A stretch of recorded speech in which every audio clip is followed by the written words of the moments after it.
बांबू कधी येतो तर लागवड केल्यापासून तो 6व्या वर्षानंतर तो तोडीला येतो किंवा 6व्या वर्षात तो तोडीला येतो. लागवड झाल्यानंतर तोडीला येणारी जी साईज लागते आपल्याला, ज्या जाडीचा लागतो, ज्या उंचीचा लागतो, तर ती मिळायला आपल्याला साधारणपणे 3 ते 4 वर्षे लागतात आणि तो बांबू परिपक्व व्हायला 3 वर्षे लागतात. असं धरून आपल्याला 6 वर्ष धरावे लागतात. मग 6व्या वर्षानंतर तुमचं पीक जे आहे प्रॉफिटेबल इन्कम ते चालू होतं. इतर शेतीच्या मानाने याच्यातलं किडीचं प्रमाण खूप कमी आहे, औषध फवारणीचं प्रमाण खूप कमी आहे.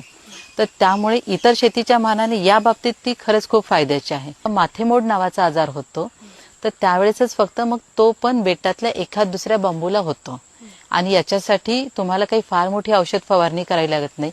तुमच्या आजूबाजूला असलेला जो काही झाडपाला आहे, जसं काही करंजचा पाला आहे, तर करंजचा पाला जरी टाकला किंवा करंजच्या पाल्याचं खत जरी टाकलं तरी ते माथेमोडची कीड ही नियंत्रणात येते. जसं आम्ही या भागामध्ये बघतो की खूप वादळ वारा पाऊस जरी आला तरी इतर पिकांचं नुकसान झालं तरी या पिकाचं नुकसान होत नाही. बांबू खाली आला तरी तो परत वर जातोय अगदी व्यवस्थित, पण त्याचं त्याही बाबतीत नुकसान होत नाही. इतकं चांगलं हे पीक आहे. आणि पाऊस नाही जरी पडला